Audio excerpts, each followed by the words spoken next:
Welcome to Baseball Biz. I'm Mark Carbage, host, and with me today is Mr. Matt Germain, and we're going to talk about something dear to my heart, the Tampa Bay Rays. Matt, he stays on top of all this. He's the analyst. He digs deep. He shares his insights with us on Twitter and throughout. And folks, if you really want to know what's going on with the Rays, not just at the top level, but all the way down through the farms, Matt can tell us about it. So welcome, Matt. How you doing today, buddy? Excellent. Yourself? Man, I'm doing great. I've been watching my Rays, and I'm thinking, I've been shuddering, It's been scary. It's been exciting, and saying, like, turn on the TV and say, who are these guys? Well, I've never seen that name before. And see, even with some of the pitchers, I'm scratching my head and saying, what are they going to do? I don't know enough about the history. That's why I've invited you. There's so much going on with the AL beast right now. I mean, not just with us looking across right now. The Orioles, my gosh, 9 games. I think 9 games in a row, at least 9 of the last 10, they have won. Where did they come from? I was talking to Nate at Full Count Chaos, his podcast, and he's pretty excited right now. Yeah. About time we have something to get excited about, right? Oh, you know it. Those folks in Birdland, they've needed it. We look at what's happening with the Blue Jays. I mean, my gosh, it was so sad. I know as of, I think before last night, they had lost 9 out of 10. Mm-hmm. And good gravy, Matt.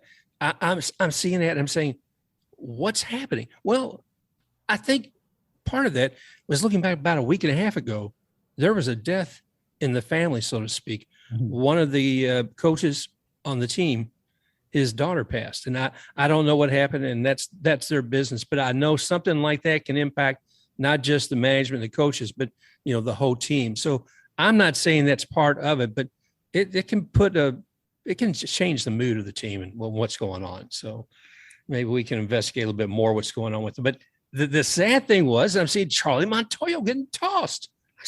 Wait a minute. What does it take, to get tossed? If you've got a 5.23 average right now, you're what? You're 15 and a half games behind the Yankees, but there's the 2 guys in front of you. Only you're a game or game and a half there. And what did they do? They fired him.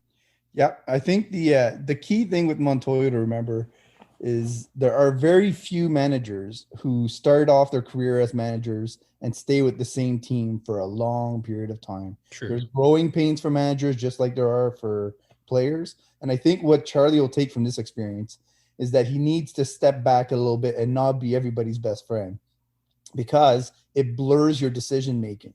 It makes you feel for the player instead of look at the logic of the situation. And I think he fell a little bit into that trap. Not all the time, but in some instances, you question some of the moves where you're like, okay, well, that doesn't really make sense. Is he just leaving him in there because he thinks that, that player is somebody he owes something to because he's playing so hard for him, yada, yada, yada, that kind of stuff. You look at Tony La Russa, Joe Madden, all these guys that have had really good managing careers, they've gone elsewhere and had success. And I don't doubt for a minute that Charlie Montoyo will land on his feet somewhere. Somebody will give him another shot. It might not be managing right away. It might be, but I think that he's well liked enough across Major League Baseball that he'll get that other shot. I'm sure he will as well. And I've heard that same comment too. Folks said, well, Charlie's just gotten soft. Mm-hmm. We need a Mr. Madden in there to shake things up. I don't know about Madden, but I understand where you're at with that. I hate to think that's the case, but I do get that sense when you get a sense of familiarity. I know in any kind of working relationship, they say a boss should remain somewhat distanced from his employees, right. Because the day may come where he has to put the hammer down, on them and say, Jim, it's been nice working with you. I know we've had drinks every night, but you're gone. And it's difficult, but I don't know. We'll see what happens with Charlie, but like yourself, I think he's definitely got a future, and I'm hoping for great things for him in the future as well. Absolutely. So we'll see what happens. Absolutely. Yankees. Okay, Yankees. I guess I should be sick and tired of talking about these guys, but I enjoyed watching them last night. Yeah. Because they lost in the 9th. Oh, yeah. And how did they lose? One, they lost to the Cincinnati Reds. And as a Rays fan, I can't say much about that right now, having been swept by them. Was it 3 games last week? But my gosh, that was one goofy game. I mean, you figure you got Garrett Cole. He goes out there and he delivers the goods. It's like, here it is. Here's the platter, guys. I've delivered the game to you. Now finish it up. And poor Clay Holmes. Mm-hmm. There's something going on there. I don't know if it's. You remember Chuck Knobloch had an issue where he started throwing random, throws all over the place. Oh, yeah. It almost seemed like that. I don't think it was anything physically wrong.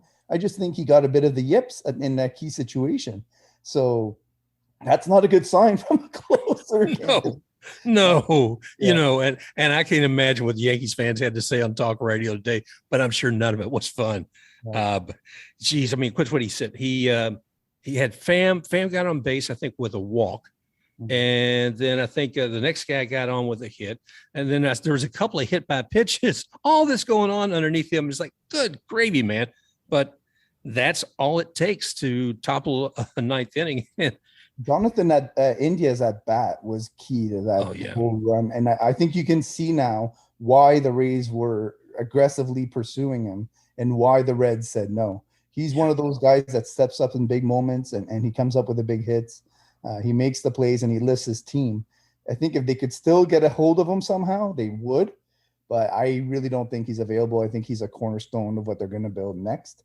So sadly, I think he remains a Red. Yeah, I'm with you there. I mean, there's a reason he was the Rookie of the Year in the National League. Mm-hmm. And last night was part of that as well. I mean, what you see is him doing fielding as well as at the plate. So kudos to him. So it's crazy times. What can I say here in the AL East? But the Rays after losing 3 games to the Reds, I am so sorry, Matt. I was in mourning for our team. I mean, I'm not taking anything away from the Reds, but they pretty well take away their own thing. Their owners was about ready to say, well, do you want us to move? And people said, yeah, we're ready to move. But I don't, and being a Rays fan, I've got some kind of sympathy for those fans and ownership. So I'm not going to go down that road. Let's just talk about the Rays that we have today. Looking at the lineup just last night, before we got started today, you and I were talking about who are the Rays? And I'm saying, okay, I'm saying, who's here last night? Okay, yeah, Yandy Diaz. Well, you know what's amazing? I look at opening day, Yandy Diaz, he led off in the lineup. Opening day, we had Wander Franco. Sorry, that's not happening for a while. And we can go into details on some of these guys in a moment. I didn't realize Harold Ramirez was with us at the opening day. Now that surprised me. Yeah, and Harold was one of my favorite ads, actually. I thought he was an underrated cost, approved addition to the lineup. And since they couldn't afford to bring, some of the bigger pieces that were out there in free agency, I love the way he played the outfield. They haven't played him out there for some reason, so they must not.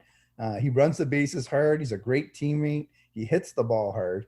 And I think now that the leash is off with the Rays in terms of attacking the baseball, he's just showing his skill, to the max. And I think he gets along really well with the guys.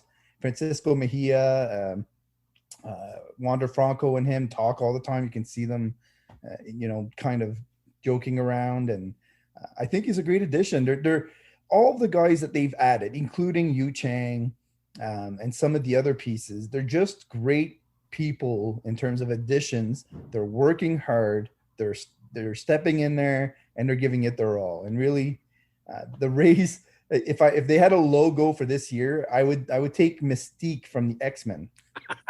They're just adapting to whatever situation they're given. A lot of times they look foolish, especially in the base running aspect. But with all the curveballs they've been thrown this year, it's just incredible. They're 7 games over 500. I shake my head sometimes at how lucky we are that they're there. And now we're about to get Brandon Lowe back, which will change the entire lineup significantly. Yeah, and let's talk about that for a moment. Brandon's been out for quite a bit. And I know he was coming up in rehab the other day, and he got tagged right in the head, right in the helmet, didn't he? I mean, bang. I mean, he was out for a couple more days. They said he's having headaches and such. I didn't hear that he'd been concussed, but I wouldn't be a bit surprised from some of the readings I was getting there. Yeah, concussions are no joke. Justin Morneau is an example of a guy who had ruined his career I know that Bo Bichette has also struggled with them for the early part of his career. Once you get them, especially if they're severe, they tend to nag you, especially in a sport where you're swinging violently and missing often. So hopefully for him, it was a minor event and he can move on. And certainly swung the bat well since, and he's been in there every day. So played his first 9 inning game today, and unfortunately 0 for 4. But at least he made it through the game, and I don't think he's injured again. So we'll take it. And then the sooner we can get him in the lineup, the better. I look forward to that moment as well. It has been interesting, though, because of all the injuries. We've seen so many people come up. I mean, I was waiting for Franco, but I said, well, guess what? Willie can't still be there if we're going to get Franco come up. And it was a good thing for Willie, and it was a good thing for the Rays. So I was happy that happened. We've seen Vidal Brujan come up and go down. We've seen Taylor Walls come up, down. I think he's still with us at the moment. And when some of these guys come back, there's always going to be a change. I mean, right now, let's go down the quick checklist here. If we start in the outfield, Margot's out, Kiermaier's out. If we come into the infield, then we got Brandon out, we got Wander out, and then we got Zunino out. That's 5 guys. I'm thinking immediately. There may be somebody else. If I'm forgetting you guys, I'm sorry, but bam, that's 5 main players. Yeah, those are your cornerstone guys. Remember at the beginning of the season when we did an interview, I said that there's 3 guys they couldn't miss long term because it would hurt them, and it was Zunino, Lowe, and Franco, and they're missing all 3. And to me, they can mitigate the outfield because they do have depth there that they can plug in and address those issues.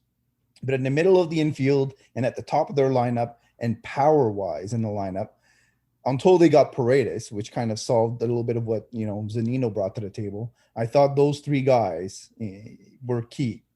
Now, Bethancourt coming in, I'm not sure he gets the highest of marks for how he runs pitching staff, but he also doesn't get a low mark. He's a good framer at the top of the zone, bottom of the zone. So to me, that's a key addition as well, because that's where the Rays love to work, unless you're talking about Whistler and a couple of the other guys that are slider-centric. But I think he's a solid addition that can also give him some help at first base, etc. So they've done a good job at managing just to see, until they get to the deadline, what it is the team looks like and how aggressive they want to be at that point.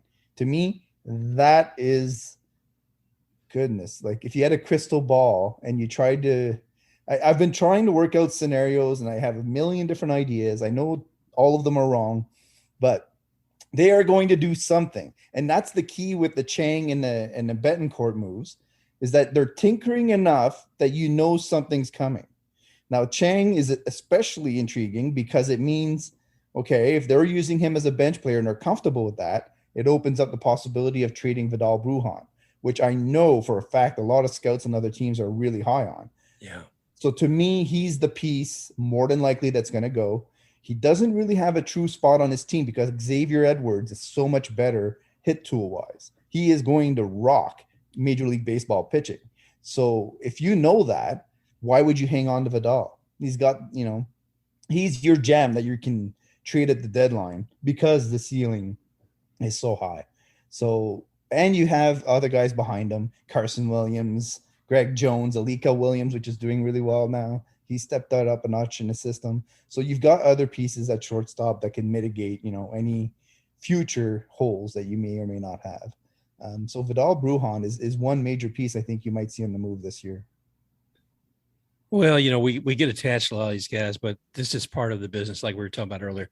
And I know Brujan will do well probably anywhere he goes. But yeah, I can see him as being a piece, much like I was talking about Willie earlier. At some point, you just get fat at some positions, and that's great because if it's got great value, get something where you need it. And I want to go in a minute about one thing. I want to talk briefly about Bethancourt. I'm sorry, just bring you in here, put you up, Corey Kluber, go. What a way to have to start, dude. I mean, you talk about building a field with a pitcher and with somebody who's experienced as Corey Kluber. I watched that last night. They were pretty well on it. Yeah. Christian Bethancourt plays a lot of winter ball with Francisco Mejia. They've played the last 3 winters together on the same team. Uh-huh. So I think together, they probably walked through a lot of that game plan, and he was able to get all that information from Francisco and be a really solid presence back there. And I think that's part of why they targeted him. First of all, the price for Sean Murphy was probably astronomical. Yeah. And they really need to help out the pen. So I think they're going to use their prospect capital for that instead of trying to add at the catcher position. But Bethancourt does a solid job. Like I said, he's still a top 35 framer according to Baseball Savant. So if you're in the top 30s, I mean, that's solid. That's playable. You can manage back there. You're not elite, but you're also, a strong average, basically. Well, he's versatile too. While he's good there, I mean, even last night they put him out at first base, which I found interesting because the Red Sox put Vasquez out there at first base last night. So had two catchers at first base for each team. But first base seems to be a place where you kind of move people around anyway. Because what we had Choi out there. Who else was there last night, man? I can't think of it. We should talk about Choi a little bit. His playing time really significantly reduced. And there's a lot of options on this team at first base. I think it's possible he's on the move too, but it's also possible he's hurt and they're trying to mitigate that as much as possible. He's had knee issues over and over again and groin issues. So I think something is going on there. Like when you're pulling Ji-man Choi in a key at bat situation, that says something to me because he's usually one of those guys you want in there. Yeah. Yeah. You saw somebody else pinch hit for him. And I'm thinking, what? But it's understandable with some of the difficulties he's experienced lately. But you want to talk about who's been shining, and maybe not as much last night as he has for the last week or so. And that's Yandy Diaz. No, I mean, what? He was like running a 500 average for about this month or something like that. And I know his on base percentage was higher than that as well. The man has just got the eye for the ball. He knows where it's going. Mm-hmm. He's proving me wrong because I had him as a trade chip earlier on this year. When we brought Isaac Paredes in and we had Wander Franco and Brandon Lowe, I was trying to fit him into the lineup and I was just like, I don't see how it's going to work out long term. So I said he might be one of those trade pieces, but he's proving invaluable to the Rays right now. And we saw it in the playoffs against Oakland and other places. Like he's able to hit the best pitching out there. And honestly, in the playoffs, you want those guys. Those are the guys that you trade for at the deadline, and that'll help you out. So he's an example of what the Rays should be looking for in the trade market. Guys that can step up and get hits like that in the big moments. I can't remember the particulars on his trade, except it seemed like it involved three different teams. We gave up Jake Byers but we got him. It's like, oh, okay, who is this fella? And you find out, he really did well. And talking about trades, we talked to some guy from the Pirates a few weeks back and said, well, I want to thank you guys still. We really do appreciate that trade a few years back with Tyler Glasnow and Austin Meadows. And by the way, that gift is still giving because we just traded him for, Isaac Paredes, I believe, from Detroit. Yeah. So while Austin was coming, he's waning a bit, from what he was able to do here. Paredes is certainly looking fantastic, man. Man, he's one of those guys that if he reaches his full potential, the Rays are going to be scary because you're talking about between him and Wander that a similar combination to Manny Ramirez and David Ortiz. They have that kind of potential of anchoring that lineup for a long time and they're affordable. Like they're not reaching arbitration for years. So for the Rays, that's a luxury you can't measure. And then you consider 2 years down the line when Kyle Manzardo and Curtis Mead and all these other guys join the fray, and they're legit power bats too. Like the Rays lineup is going to be a scary proposition for the other ELE's teams. Now that's not to say they don't have their own talents coming up as well. And like we see with the Rays prospects, some of them fall, to the wayside. But if you look at the Rays options at first base, because you have second base and shortstop solved, and then now third base with Paredes, you've got all these guys competing for the one spot. So competition breeds excellence, right? So you want that in terms of your system. So I think it's awesome to see. And I think that's why in the drafts recently, you've seen the Rays concentrate on that first base power aspect. Well, you're right about the competitive nature of this. I mean, you've got to show it. There's that old saying, you can get to the show, but it's hard to stay there. Yeah, and exactly. We're talking about first base. The young gentleman, was it Jonathan Aranda? Mm-hmm. And he's somebody, I think he's been up and down. He came up for a cup of coffee and went back down briefly. Right. So I don't know how long he may stay up with us. I'm sure once Brandon gets back, everything's going to look a little different. He's a Yandy Diaz that can play second base. He'll get the hits. He can hit bad pitches. He protects the plate really well, extends at bats, always puts in good at bats. To me, he's somebody that will have a lot of trade value if they do look to trade him as well. But I personally would keep him because, like I said, if you want guys like that in the playoffs, why trade them, right? Those are the guys that will change your lineup. And I've watched him play now for the last 2 years. His D is not as bad as some people might say. People used to say the same thing about Yandy Diaz when they traded for him. You say, he can't play D. That's why they gave him up. Blah, blah. And look at him now. He plays third base. He's rock solid.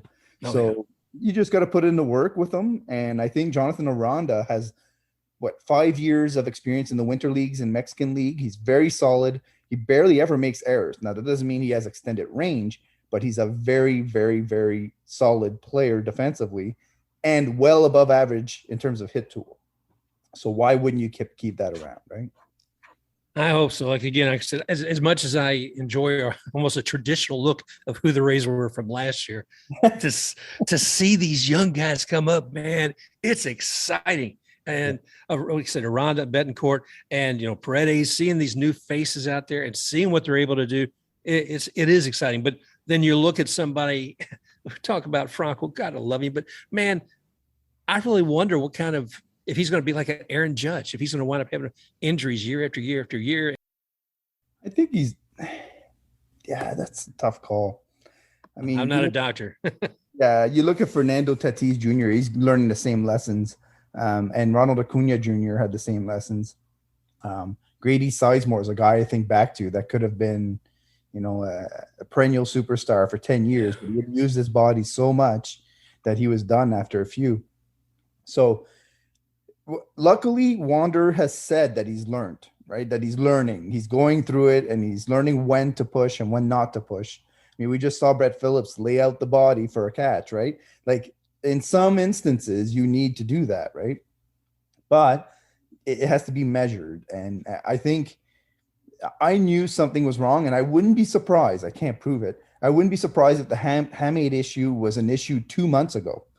The way he was swinging and the way he was looking at the bat and the lack of contact told me everything I needed to know. There was something wrong with Wander. Now, why he didn't say anything? I mean, he's just a proud guy. He's a young rookie. He wants to perform. He just signed a big deal.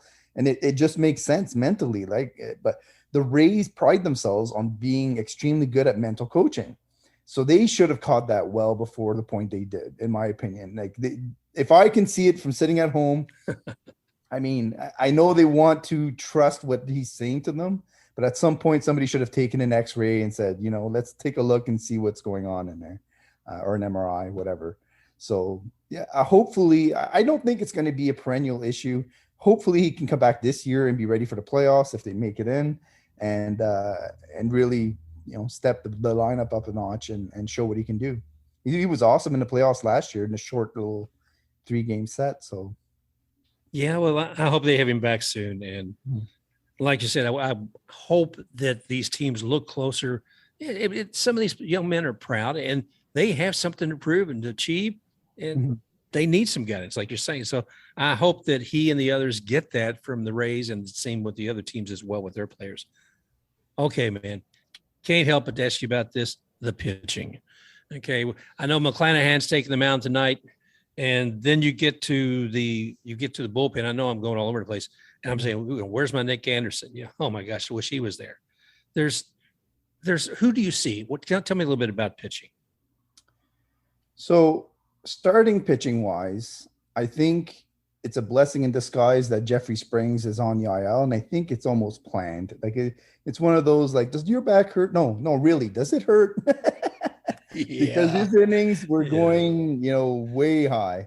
And he's elite. So let's assume he's ready for the playoffs, and you've got McClanahan, that's great, except if you face the Red Sox. They light up left-handed pitching like nobody else in the league. So that's an issue.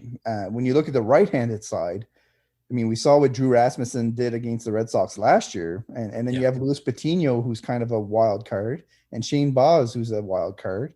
But the steadying factor is Corey Kluber. So, in my opinion, it lies in Corey's hand. If they can keep him healthy like they have for the first half, they'll be solid. They'll give it a good go. And I think they'll find at least one high leverage reliever on the market before the deadline. I wouldn't be surprised if they get two. One of them that probably we don't see as a high leverage reliever, but that they turn into one eventually. Right. And then I think that Calvin Fauché is going to step up into a bigger role as the season goes on.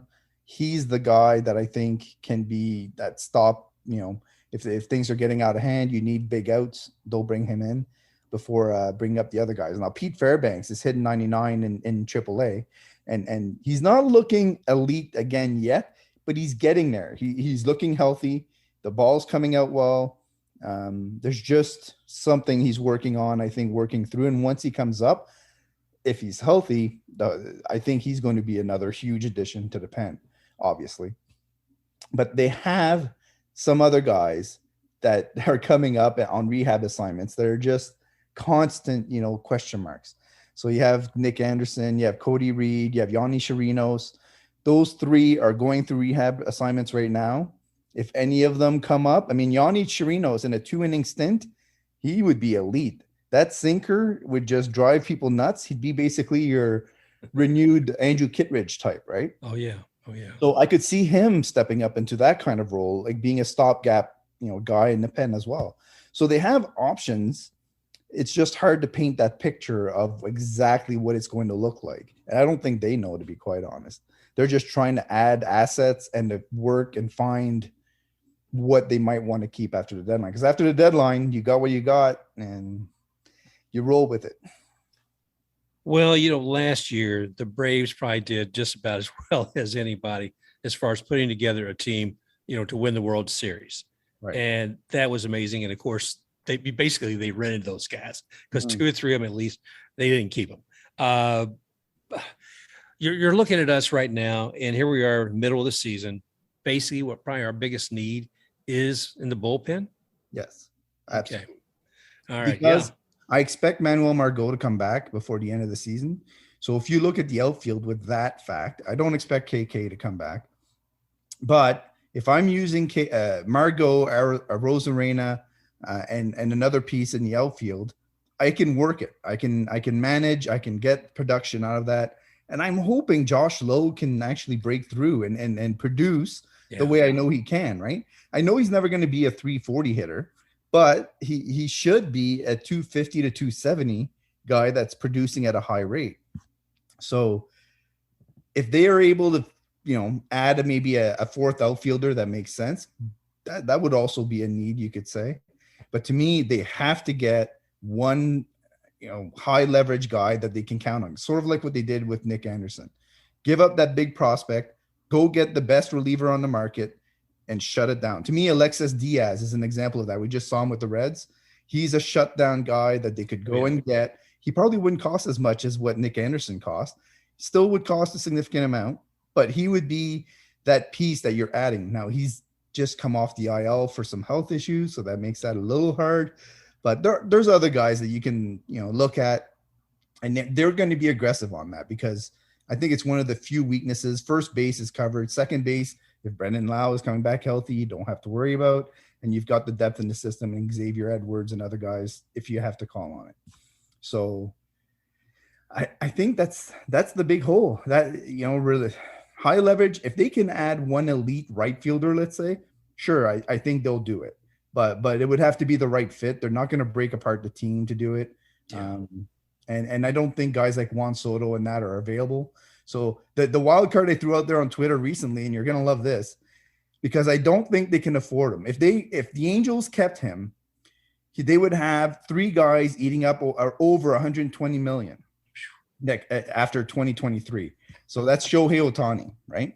If the Rays could trade for Shohei Ohtani, he would be that piece in the lineup that would elevate them to a new level and be that presence on both sides of the ball, really. And he would be more than happy to make the playoffs for the first time. Yeah. I look at him and I look at the Marlins with Sandy Alcantara down there, and I'm like, guys, I know it'd be wonderful if you had a team that could take you a couple bit more than where you're at right now. Right. But yeah, Shohei, boy, that would be amazing. And yeah, who could I don't want to go down that road, but who can believe what happens with the A's? It's like, good gravy, you got such a team. I know you got a tough division you're in, but again, I'm not going to go down that road. I'll come back. Yeah, all good. Talking a little bit more about some of the things you post on Twitter. Remind folks what your handle is there. It's at MAT_GERMAIN_. Matt, I tell you what, you've done a lot as far as talking about and giving us some insight on the farm and who's coming up. Mm-hmm. And today, I know you were celebrating some of the awards from the minor leagues. Can you share a little more about that? Yeah, so basically the Rays system is just eating up. You have Willie Vasquez, Kyle Manzardo, Taj Bradley, all getting awards for the players of the month, basically for their own levels. So you're seeing the Rays system basically shine at every level where they play, and it's one of those things that you can talk about having good systems all you want, and you can make rankings and say this guy's better than this guy, but when you're getting recognized as the best player for a league, in a month, that's a significant amount of time. And when your whole organization is able to build that all the way through the system, it shows a lot of ammunition, basically. Willie Vasquez especially is a guy, him and O'Neill Manzueta, and they're just lighting up pitchers. And over the last month, basically, he's carried that lineup to insane level. He's hitting over 500, I think, for the month. He's just one of those guys that was highly ranked and fizzled a lot coming out of the gates. And you thought, oh no, here's another Adrian Rondon style, issue. And because Baseball America had him 10th. And I looked at what he did the first 2 months and I was like, really, 10th? Like, how is this happening? But again, prospects have those growing, spurts. Basically, they have to go through things. They're changing. So he's adapted, and I'm really happy for him. Now, Kyle Manzardo, his bat is elite enough that you could see him finishing a year in AAA and vying for a first base position next year. Wow. Now, that makes it interesting because you're looking at Curtis Mead and you're saying, well, how do you fit in the lineup if Isaac Paredes and yet? So we talked about like this year being a period of transition because of all the young guys have been forced to use because of injuries. Yeah. It might not change next year. There might be growth spurts again, like because of the way the system is churning all these great bats out. You could come up with basically a million different examples of lineups. Now, Taj Bradley is another one of those award winners. Shane Baz was basically promoted after the All-Star break last year, and he ended up being on the team in the playoffs. Taj Bradley has that potential, basically, to be that same kind of guy called on. So you're asking again, which arm they could call on. He's one of those. Why not use him out of the pen in the playoff run? If because the Rays are in that position now where they've said it, we're going to go with stuff over experience. That's their stance basically on talent. So if Taj Bradley is showing that he has the stuff to get guys out and he's in AAA doing it for, let's say, the month of August and a bit of September, they won't hesitate to call him up and use him before September so he can be a part of the playoff team. I would really look forward to seeing that talent on the mound up there at the Trop. I mean, the thing of it is too, is he's going to be new to people. There won't be as much study on everything he's done at the MLB level. I mean, obviously there is what he's achieving already in the minors, but that sounds like exciting time of bringing Taj Bradley up. Mm-hmm. Wow. All right, man. We're looking here. You're looking at the AL East, and yeah, we're going to have maybe just one team that doesn't make it to the playoffs, and it may not be the Orioles. So I don't know. Oh gosh, right now it's what the Orioles are. They're 2 games behind the Blue Jays. Is that right? Yeah, I think so. How do you think the Blue Jays react to Montoyo firing? Do you think it improves their performance, or do you think they actually produce less afterwards? I think it's going to be less, at least for a while. I think at least for a few weeks. I I mean, I don't sit in that dugout. I don't sit in that clubhouse unless there's some sort of stigma with him. If there's something that's a negativity, and if he is that good buddy instead of a great manager, it's, there's going to be a loss, a personal loss that somebody feels with that emptiness when he's not there. Maybe he's the guy they leaned on. I think it's going to make a negative impact. I really do. And I hope for him and all those young men that they all bounce back. But yeah, I don't think we're going to see, I could see their next 10 games being maybe lucky to get 4 and 6. Right. I'm I in the don't know. same boat. I think that they're going to beat themselves up over not having done well enough to keep him around. Yeah. I think that's what's going to happen. But, athletes are weird species. Sometimes they just, it unleashes something, some anger. Some people play better angry. So you never know. The Blue Jays issue all year, and it was even in the preseason, I told everybody, they do not have the depth to compete for a full season. They don't. Yeah.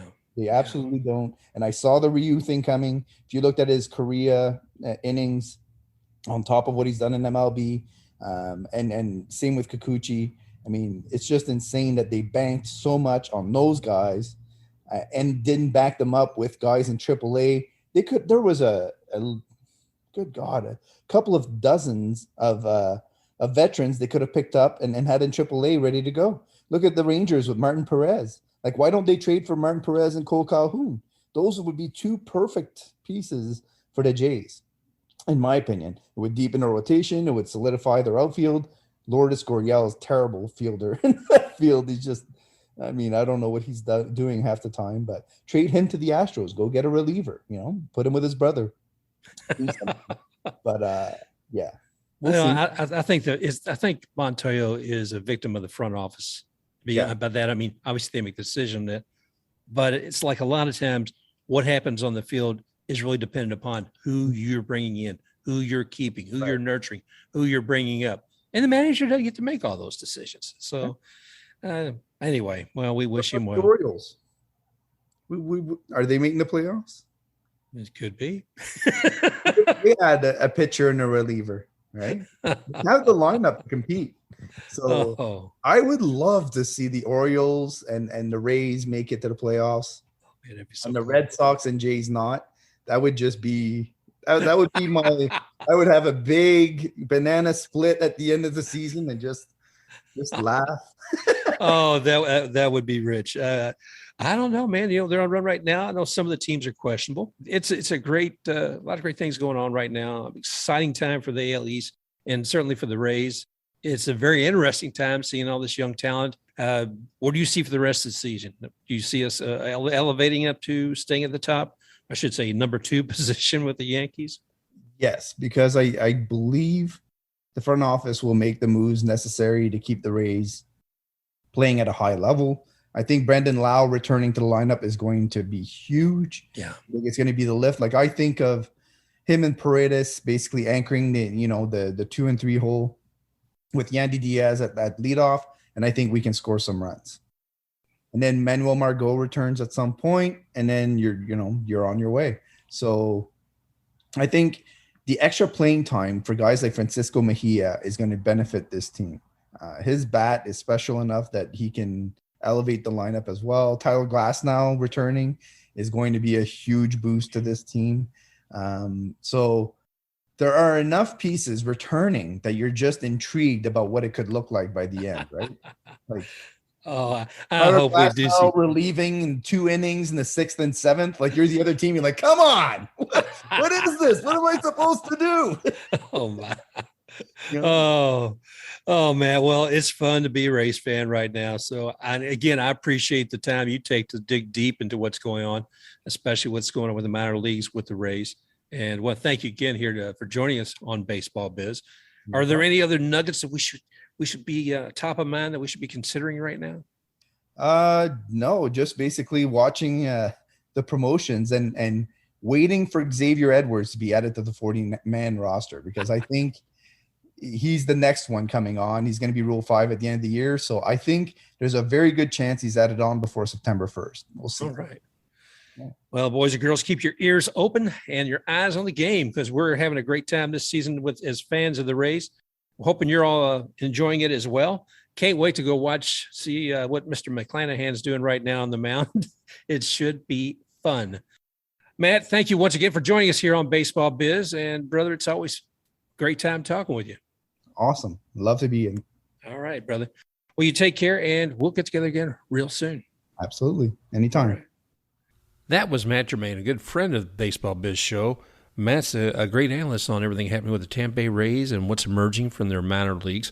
And you should follow him on Twitter. You can find Matt at Matt_Germain_. And again, that's at Matt_Germain_. That's MAT_GERMAIN_ on Twitter. And you can find Baseball Biz at The Baseball Biz on Twitter as well. You can find Baseball Biz here and on basically every other podcast directory: Stitcher, Apple Podcasts, Google Podcasts, iHeartRadio, and a bunch of others I'm forgetting. So thank you again for joining us this week. And like us, love us, subscribe to us, and we'll talk again real soon. Special thanks to X-Take RUX for the music rocking forward.